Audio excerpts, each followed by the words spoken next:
Good morning from a finally sunny day. It's been raining like crazy for ages. Okay, so for survival, we were talking about making something suitable for civilians. And where do you get your info from? That's the big question. So, what I did is I went around those peoples and cultures who do survival as part of their daily living.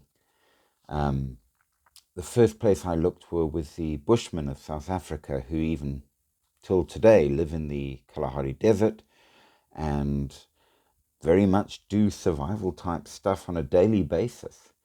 I then took it further and looked at the varying Eskimo tribes in the colder climates and using historical reports looked at Native American and South American things. And interestingly enough, it turned out that regardless of status or place in society or who they were, across the board there were three items that every single person carries. And this to me forms what I would call the primary survival kit. The things that they would have for literally everyday living. And it was very small, very portable, and it was the basic equipment carried in a addition to whatever they would carry for what they did. So hunters would carry additional hunting equipment. Any bushcraft type stuff would be added to this. This was the absolute basics, and it forms three items for the primary personal level. Then there are other items which would fit in for what I would call the personal survival, which would vary by place and by who they were. And then the geographical survival, which depended very much on where in the world they lived, what kind of environment. So for the Eskimo tribes, for example, whether the Inuit or whatever, they would obviously have a certain amount of gear that falls under what we can call shelter, because obviously in cold environments that's very important, which the Bushmen never had. The Bushmen, of course, would have a lot more to do with water and getting water because of where they live and so on and so forth. But we have three primary items, and we will go through each one, and we will talk about each thing in itself and what I have chosen as mine and why.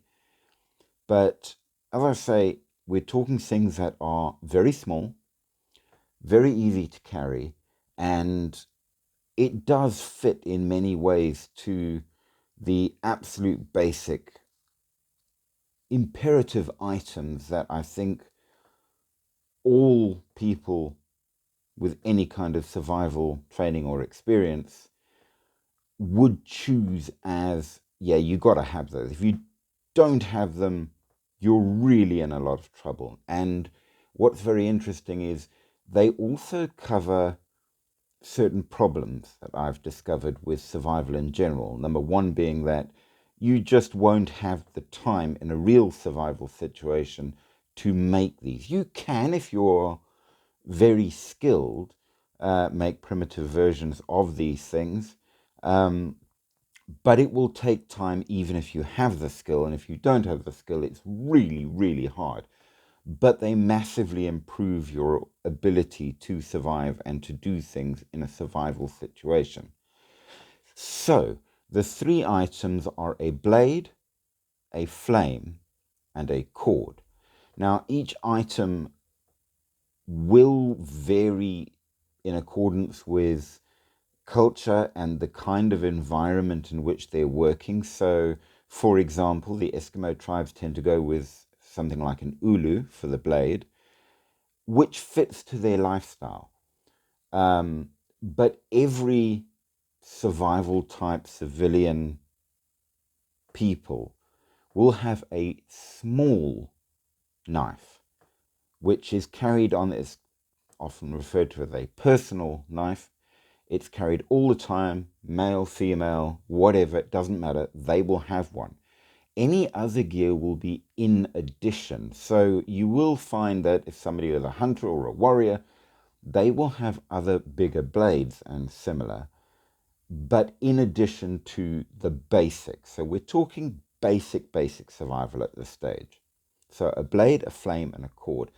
And I use the more general terms like a flame simply because it does vary, and yeah, you can choose in accordance with what suits you, because in the modern age, of course, we have a lot of options, but always there is some means of creating a fire. Cordage is absolutely critical, and thin, strong, light cordage. It doesn't weigh much. It doesn't take up a lot of space. You obviously, if you're going out, will have additional, dependent on where you are, dependent on where you live, dependent on who you are. But they have a basic which they carry regardless. So the blade, the flame, the cord. On the personal level, usually what you will find, it will be one or two very small items. So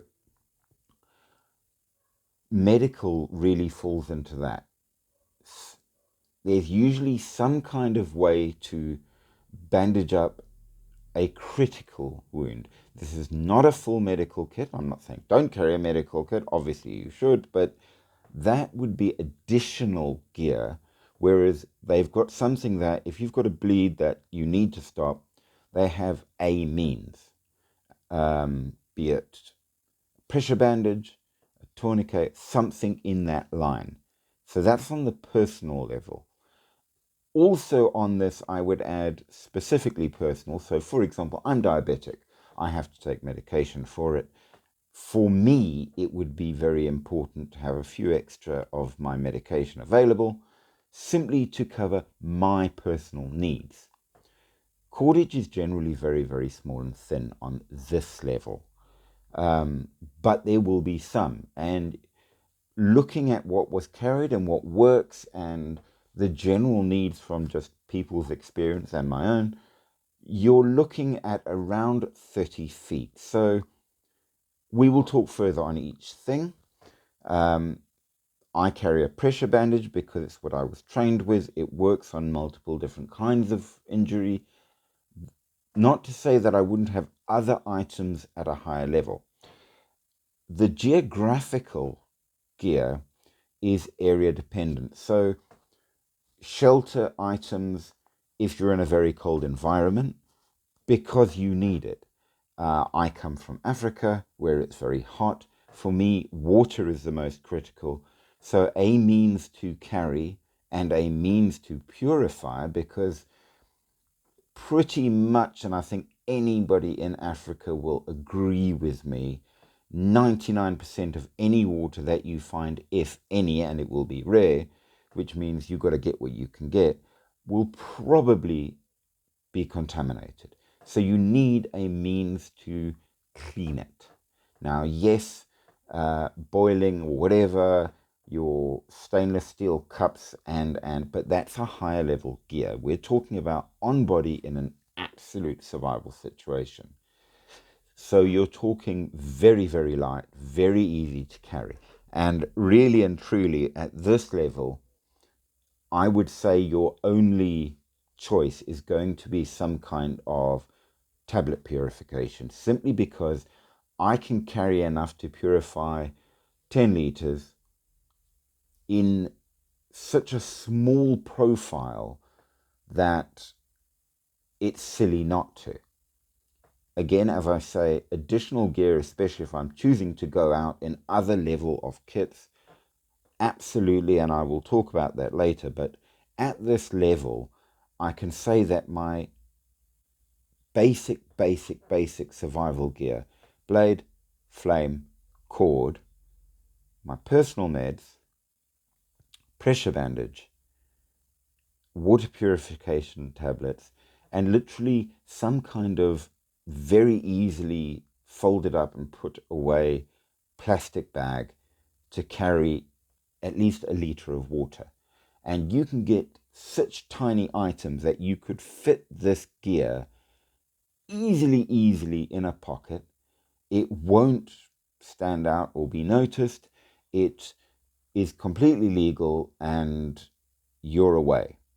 Now, choosing what kind of specific items is now going to be the idea to look at for the next levels.